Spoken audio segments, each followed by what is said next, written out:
in a way the world has never seen before. Never before has a modern, capable military, which Iran used to have, been so quickly destroyed and made combat ineffective, devastated. We said it would not be a fair fight, and it has not been. As I stated during our first press conference on day 2, that was 10 short days ago, the combination of the world's two most powerful air forces is unprecedented and unbeatable. Between our Air Force and that of the Israelis, over 15,000 enemy targets have been struck. That's well over 1,000 a day. No other combination of countries in the world can do that. So today, as we speak, we fly over the top of Iran and Tehran. Fighters and bombers all day picking targets as they choose. As our intelligence gets better and better and more refined. Looking up, the IRGC and Iranian regime sees only two things on the side of aircraft: the Stars and Stripes and the Star of David. The evil regime's worst nightmare. Iran has no air defenses. Iran has no air force. Iran has no navy. Their missiles, their missile launchers and drones being destroyed or shot out of the sky. Their missile volume is down 90%. Their one-way attack drones yesterday, down 95%. And as the world is seeing, they are exercising sheer desperation in the Straits of Hormuz. Something we're dealing with, we have been dealing with it, and don't need to worry about it. We're on plan to defeat, destroy, disable all of their meaningful military capabilities at a pace the world has never seen before. But it's not just that Iran doesn't have a functioning air force, or that their entire navy is at the bottom of the Persian Gulf, or their missile force is shrinking daily. Even more importantly, they also don't have the ability to build more. That's the most important component I'd like to emphasize today. Soon and very soon, all of Iran's defense companies will be destroyed. For example, as of 2 days ago, Iran's entire ballistic missile production capacity, every company that builds every component of those missiles, has been functionally defeated, destroyed. Buildings, complexes, and factory lines all across Iran destroyed. So we're shooting down and destroying what missiles they still have in stock, but more importantly, ensuring that they have no ability to make more. Their production lines, their military plants, their defense innovation centers defeated. Iran's leadership is in no better shape. Desperate and hiding, they've gone underground, cowering. That's what rats do. We know the new so-called not-so-supreme leader is wounded and likely disfigured. He put out a statement yesterday, a weak one, actually, but there was no voice and there was no video. It was a written statement. He called for unity. Apparently killing tens of thousands of protesters is his kind of unity. Iran has plenty of cameras and plenty of voice recorders. Why a written statement? I think you know why. His father, dead. He's scared, he's injured, he's on the run, and he lacks legitimacy. It's a mess for them. Who's in charge? Iran may not even know. With every passing hour, we know, and we know they know, that the military capabilities of their evil regime are crumbling. They can barely communicate, let alone coordinate. They're confused, and we know it. Our response? We will keep pressing. We will keep pushing, keep advancing, no quarter, no mercy for our enemies. Yet some in this crew, in the press, just can't stop. Allow me to make a few suggestions. People look up at the TV and they see banners, they see headlines. I used to be in that business, and I know that everything is written intentionally. For example, a banner or a headline, Mideast war intensifies, splashing on the screen the last couple of days, alongside visuals of civilian or energy targets that Iran has hit, because that's what they do. What should the banner read instead? How about Iran increasingly desperate? Because they are. They know it, and so do you. if it can be admitted. Or more fake news from CNN. Reports that the Trump administration underestimated the Iran war's impact on the Strait of Hormuz. Patently ridiculous, of course. For decades, Iran has threatened shipping in the Strait of Hormuz. This is always what they do, hold the strait hostage. CNN doesn't think we thought of that. It's a fundamentally unserious report. The sooner David Ellison takes over that network, the better. Another example of a fake headline that I saw yesterday, war widening. Here's a real headline for you for an actual patriotic press. How about Iran shrinking, going underground? You see, Iran's leaders are hiding in bunkers and moving into civilian areas. The only thing that is widening is our advantage. Not to mention our Gulf partners stepping up even more, now going on the offense, and have always been with us on the defense with collective and integrated air defenses. Our will, it is unshakable. Our options, maximized, and our capabilities still building. We're going up, they're going down. As I said from the start, President Trump holds the cards. He'll determine the pace, the tempo, and the timing of this conflict. His hand firmly on the wheel, as well as on the throttle setting. America first, peace through strength in action. From day one, as our nation expects and the president demands, our warriors have fought with lethality, precision, and rapid innovation. In fact, today will be, yet again, the highest volume of strikes that America has put over the skies of Iran and Tehran. The number of sorties and number of bomber pulses, the highest yet, ramping up and only up. And quantity has a quality of its own as we continue to ramp up. Every tool of AI, of cyber, of space, EW, counter-UAS, you name it, we're employing it. Blinding, confusing, and deceiving our enemy. Because we know who the good guys are here. And the American people do too. And that makes my job simple. I serve God, the troops, the country, the Constitution, and the President of the United States, and answer only to those. All in service of victory on the battlefield and the military objectives that we've laid out from day one. Defeat the missiles, missile launchers, and defense industrial base, which I laid out today. Defeat the Navy and deny Iran the ability to have a nuclear weapon. Clear, decisive, achievable. And Admiral Cooper knows, the CENTCOM commander who we spent a couple of hours with last night, that in pursuit of those objectives, we have his back in every way. His commanders know that, and so do the troops in harm's way. Admiral Cooper gets what he needs, the assets, the authorities, the munitions, you name it. We will stop at nothing to win. War is hell. War is chaos. And as we saw yesterday with the tragic crash of our KC-135 tanker, bad things can happen. American heroes, all of them. And as I have with all of them, as we have, we will greet those heroes at Dover, and their sacrifice will only recommit us to the resolve of this mission.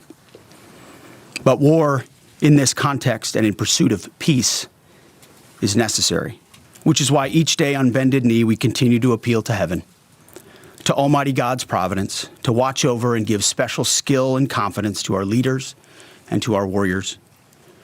To those warriors who this nation prays for every single day, I hear from all of you out there who pray for them every day. Stay on bended knee and pray for them. I continue to say to them, Godspeed. May the Lord bless you and keep going. Mr. Chairman, over to you. Thank you, Mr. Secretary, and good morning, ladies and gentlemen, and thank you for joining us today. Before I start with an update, I also want to address the tragic loss of our KC-135 refueling aircraft yesterday. The incident occurred over friendly territory in western Iraq while the crew was on a combat mission, and again, was not the result, as CENTCOM has said, was not the result of hostile or friendly fire. We're still treating this as an active rescue and recovery operation. As CENTCOM announced this morning, 4 airmen have been recovered, and the Air Force and U.S. Central Command will provide updates as information becomes available. Please keep these brave airmen, their families, friends, and units in your thoughts in the coming hours and days. Our service members make an incredible sacrifice to go forward and do the things that the nation asks of them. It's a reminder of the true cost of the dedication and commitment of the Joint Force. We're also aware of a fire on board the USS Gerald R. Ford. We're thinking about the crew there who are injured in the fire. We believe and hope that everyone will be okay, and we're grateful for that. And for any further questions on that, we'd refer you to NAVCENT or to the Navy. This morning, we enter the 13th day of Operation Epic Fury, and we continue to make progress towards our military objectives. As the Secretary said, today will be our heaviest day of kinetic fires across the operating area. CENTCOM continues to attack ballistic missile and drone capabilities so that they are no longer a threat to U.S. forces, our bases, or our partners. They're continuing to destroy the Iranian Navy to ensure freedom of navigation, and this means going after Iran's mine-laying capability and destroying their ability to attack commercial vessels. And we're targeting their defense industrial base so they cannot rebuild the capabilities that can harm America's interests or our partners in the future. As Admiral Cooper said in his update on Wednesday, Iranian combat power continues to decline as a result of the continued strikes, as the Secretary talked about. We've attacked over 6,000 targets, and our strike packages continue to launch every hour, and we've maintained an unprecedented number of sorties up overhead of Iran. CENTCOM is now persistently over the enemy, and a result, we've seen a reduction in missile and one-way attack fires, as the Secretary said.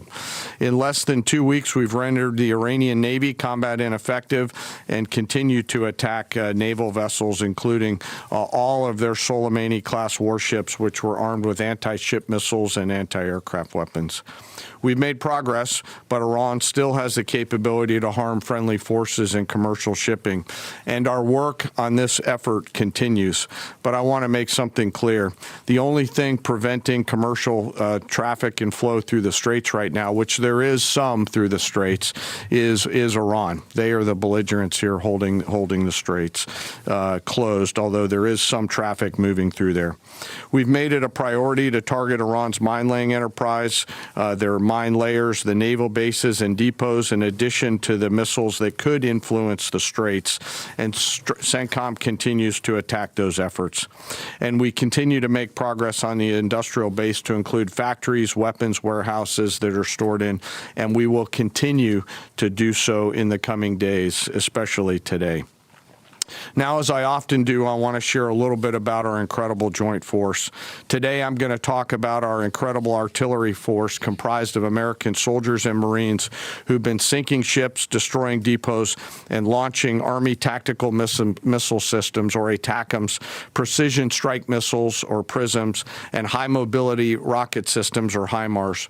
From outside Iran, our Army and Marine artillerymen are hitting sites that Iran relies on to project power beyond their borders and protect our deployed. In just the first 13 days of this operation, our artillery forces have made history. They fired the first precision strike missiles ever used in combat, reaching deep into enemy territory. They've used Army ATACMS to sink multiple ships, including a submarine, and they've done all of this with the precision and determination that comes from relentless training and trust in each other and in their weapon systems.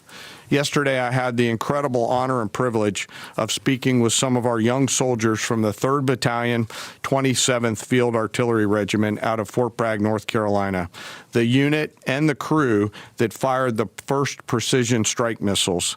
The soldiers I met came from all over this great country: New York, Texas, Delaware, California. One had been in the Army only 6 months and been in the unit for 2 months and was already deployed. He was the youngest at 20, but you would not know it from the way that they talked about their mission. The others were 22 and 28 years old. They spoke with the sense of calm pride, purpose, and clarity that tells you clearly they understand the weight of what they're doing and the people who depend on them. I asked them to walk me through a fire mission. I asked not just what they do, but what they feel, especially those first crew members on this particular mission. These soldiers basically live in these vehicles behind us. The cab, very tight, two folks sit next to each other with the crew commander behind them. It's jammed inside there with their personal weapons and kit, and they sit and wait for a fire mission. And when that fire mission comes, they close the armored doors and begin to program the systems. They then throw 3 simple toggle switches, and 10 to 15 feet behind them, a rocket motor ignites, and the round is headed downrange to do the nation's work. I asked these youngsters, these young, awesome Americans, what does that feel like? And one of them just looked at me and said, it's awesome. No drama, no hesitation, in the middle of the day, in the middle of the night, in the sun, the rain, in the snow, flawless execution. Their Marine counterparts are out there doing the same thing every night. Same work, same pressure, same expectations, same results. And we hand tremendous and enormous responsibility to these young Americans, and they carry it with a level of maturity, grit, professionalism, and tenacity that makes me incredibly proud to be a part of their joint force. Their parents and families would and should be incredibly proud. And their leaders and I trust them to do the deeds that they must do in difficult circumstances every single time. I also want to touch today I want to touch for a moment today on their leadership. These young Americans are led by extraordinary young leaders out at the tactical edge. Yesterday, the battery commander and her NCO were there with this crew on the same video screen. The two of them hardly said a word. They didn't have to. In their eyes, and in particular the commander's eyes, you could see the quiet trust and confidence she had in these soldiers and the rest of their battery. It came through loud and clear, and we appreciate their leadership. When I asked these soldiers yesterday, what is it that you need from the Secretary and I, they looked at each other, paused for a moment, and looked back at me and said, more rounds, sir. It was awesome. So thank you to those soldiers and Marines out on the firing line supporting our mission, and thank you to their families. Our joint force will continue today to deliver dynamic fires against the enemy from the land, sea, and air. We remain deeply grateful for their service, and for the third time today, I'll mention that today will be our busiest day. This mission remains complex, dangerous, and difficult, and every service member has a family waiting for them to return home. And I want to thank all of the families today who are supporting their deployed forces and those doing the work here in the States. On a personal note today, I also want to thank the Joint Staff and the team that I have the pleasure of working with, some of them right here in this room. They are working 24 hours a day to deliver the options that we must to the Secretary and to the President. Today, as I close, I ask that we remember our fallen and those participating in the recovery operations to bring home our lost KC-135 crew, that we keep those service members and their families in their thoughts and prayers. Those are very, very, very tough days when that knock comes on the door for people on both sides of the door. Again, thank you to our deployed, thank you to our fallen, and to their families, and to the Joint Force. And with that, I'll turn it back to you, sir. Mr. Chairman. Alexandra Ingersoll, One America News. Can you tell us a little bit more about the Strait of Hormuz and when it might be fully operational again? And how do we ensure our objective of denying Iran a nuclear weapon if they continue to align with our adversaries? So I'll take it and chime in, Mr. Chairman, if you'd like it all. I want to emphasize what the chairman said about that. The only thing prohibiting transit in the Straits right now is Iran shooting at shipping. It is open for transit should Iran not do that. Now, there's a reason why we chose, as one of our primary objectives, destroy the Navy.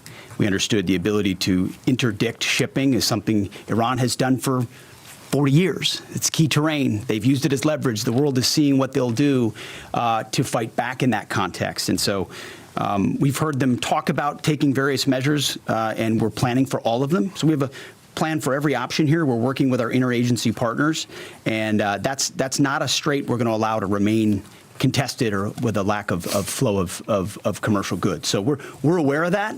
We're laser focused on our military objectives, but also want to make sure our partners across this government understand we're working with you to make sure that energy flows. And that's an important part.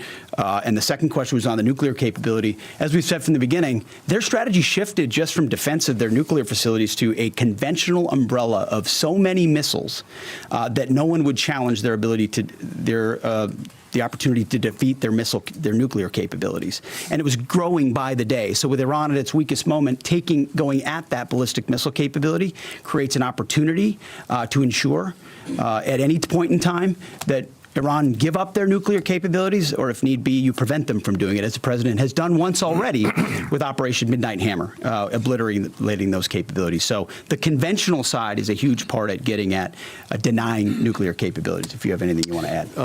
Appreciate the question. I'm not going to comment on what we may or may not be thinking about any options that the Joint Force could be tasked to do in the future, whether it's on the nuke matter or anything else.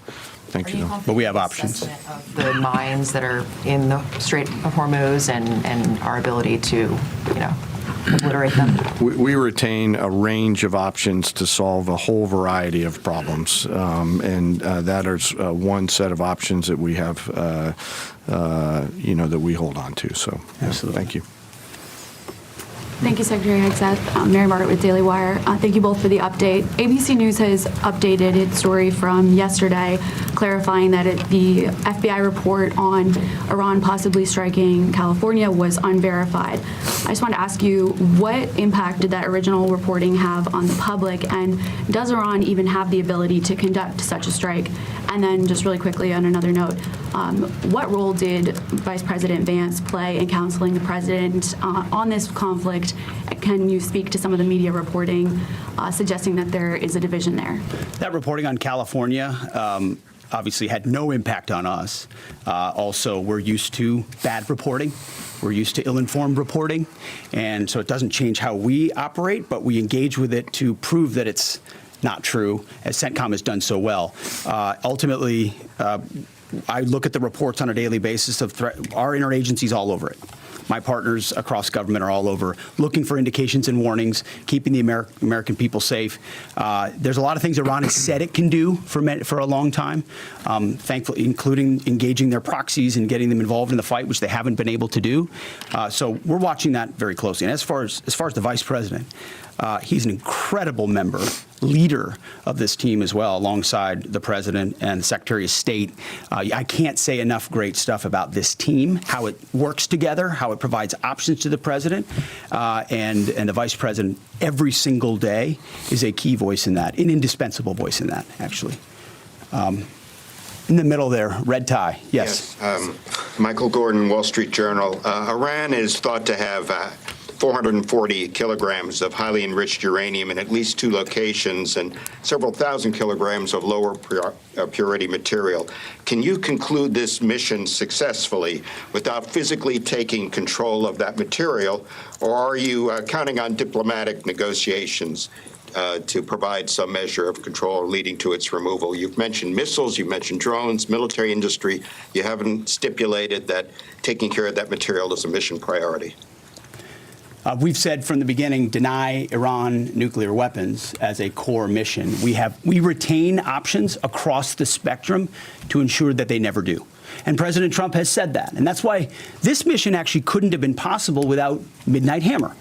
Without what those B-2s did going across and obliterating those facilities, that set the condition for the opportunity to do what we're doing now. So the president's kept his eye focused on nuclear capabilities. And I will say we have a range of options, up to and including Iran deciding that they will give those up, which of course we would welcome. They weren't willing to do in negotiations. I would never tell this group or the world what we're willing to do or how far we're willing to go, but we have options for sure. Right next to him. Me? No, right there. Right here, sir? Right here? I'll take it for Quarter sure. zip right there, yep. No, you, yep. Okay, thank you, sir. Can you please provide some guidance? It's been 13 days in. Can you please provide some guidance, both of you, about the strike on the girls' school? There has been reporting that indicates that preliminary inquiry, even though it's ongoing, has determined that the airstrike was carried out by the United States. Given that there is another competing narrative that this was done intentionally, can you provide us with some guidance about whether this was the case? Secondly, we are also getting, we had heard yesterday from Energy Secretary Wright that said that the U.S. Navy would not be ready until the end of the month to provide escorts through the Strait of Hormuz. Is that an accurate assessment? And if so, can you tell us why? Thank you. Well, with an issue on your first topic, an issue of such seriousness, we're not going to let reporting lead us or force our hand into indicating what happened in a particular situation, because the truth matters. So I can report that CENTCOM has designated an investigating officer to complete a command investigation. The command investigation will take as long as necessary to address all the matters surrounding this incident. And the investigating officer is from outside CENTCOM and is a general officer. But I will note to this group and to the world, there's only one entity in this conflict between us and Iran that never targets civilians. Literally never targets civilians. I look at the process that's used on dynamic strikes or on boat strikes and others. We have a very high fidelity process in that case. So we don't target. Iran does. We will investigate, and we'll get to the truth, and we'll share it when we have it. Absolutely. And what was the second About the Strait of Hormuz, about the Navy. Secretary Wright. It's a tactically complex environment, and before I think we want to take anything through there at scale, we want to make sure that we do the work pursuant to our current military objectives to do that safely and smartly. So we're continuing to develop. And we do a lot of work. Yeah. And like I said, it is dynamic, but this is, I think, almost by 20% the largest day of strikes. And as I said, our intelligence just gets better and better. That feedback loop feeds itself. And as we refine those targets, it exponentially increases what we can hit and why, to include strategic things the world's talking about and looking at. And it's our job to have a plan for it, which we do, to address it, and ensure that the president has options. We've done that from the beginning in this department. He'll have options on that topic as well. Right here. United States, thank you. let that strike, sir. An investigation is an investigation. That's what it is. It doesn't mean anything other than that. Yes. Ryan Morgan with the Epic Times. Regarding today's busy day of strikes, last week you guys discussed the progress of the air campaign to gain air superiority and to transition from these standoff weapons launched at range to more overhead strikes. Can you now say that these strikes today are going to rely entirely on stand-in over-the-top weapons, or are standoff range weapons still in play? It's a great question. I can say, based on the report I read this morning at 0600, only 1% of the munitions we're using today are standoff munitions. The rest are over-the-top, the types of which we have a plethora, which was our goal from the beginning. You use standoff, which are more exquisite. You transition to a much larger magazine depth, ensuring that you're preserving all the capabilities you have and your options across the force. Absolutely. Has Iran placed any mines Right since here, the war Lisa. started? Is Iran placing new mines? We've heard them talk about it, just like you've reported recklessly and wildly about it. But we have no clear evidence. We have no clear evidence of that. Thank you, Right sir. here. Mr. Secretary, given everything the U.S. have accomplished in the last 24 hours, as of today, how do you define success? All right, in this another military update right now operation? from Pentagon leaders, Defense Secretary Pete Hegseth and Chairman of the Joint Chiefs of Staff, General Dan Kane, who say today we'll have the highest volume of strikes yet on Iran. They're also remembering and paying tribute to the latest fallen service members after a refueling aircraft went down in Iraq, with 4 of 6 crew members on board now confirmed dead. The general noting it was not the result of hostile or friendly fire. The secretary saying that bad things can happen and that all of them are American heroes. Let's bring in NBC News Capitol Hill correspondent Julie Sirkin, NBC News military analyst Colonel Steve Warren.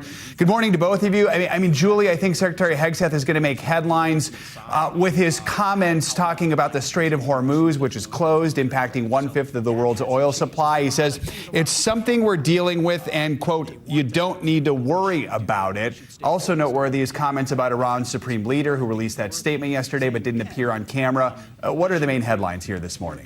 Yeah, I'll start with where you left off, Joe, where he said that the supreme leader is, quote, wounded and likely disfigured. That is, of course, notable because the son of the former supreme leader that, of course, the U.S. had taken out in these strikes had made made his first comments yesterday, but he did not appear on camera. Instead, they were read by an Iranian news anchor. I also thought other things he said. Let's stick with the Strait for a second. He said the only thing blocking the Strait of Hormuz, again, that's that critical waterway that allows energy to travel to different countries who rely on it. Of course, Iranian oil at the pinnacle of this. Hegseth said that the only thing blocking that strait is Iran, quote, shooting. He said that they are planning for every option. He and the general, Dan Kane, the chairman of the Joint Chiefs, did not want to kind of express in detail all those options, specifically when it comes to hamstringing Iran's nuclear program. That was a goal, of course, at the beginning of this operation. Hegseth saying that they're used to bad reporting. He likes to hit on the media, so this is, of course, nothing new. And then our own Courtney Kuby